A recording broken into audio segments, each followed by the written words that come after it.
মরতেই হবে যখন, শহীদি মরণ দিও আমাকে।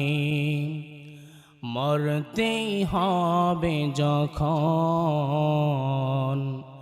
শহীদি মরণ দিও আমাকে।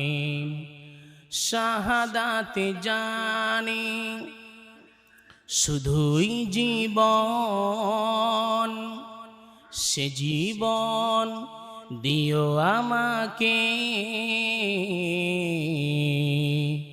মরতেই হবে যখন, শহীদি মরণ দিও আমাকে। 16 ডিসেম্বর বিজয় দিবস। এই দিনটি বাংলাদেশের প্রত্যেকটি মানুষের কাছে স্মরণীয় একটি দিন, ঠিক কিনা বলে? এবং প্রত্যেক শ্রেণীর মানুষের কাছে এই 16 ডিসেম্বর স্মরণীয় একটি দিন। কারণ এই দিনে 1971 সনে আমাদের পূর্ব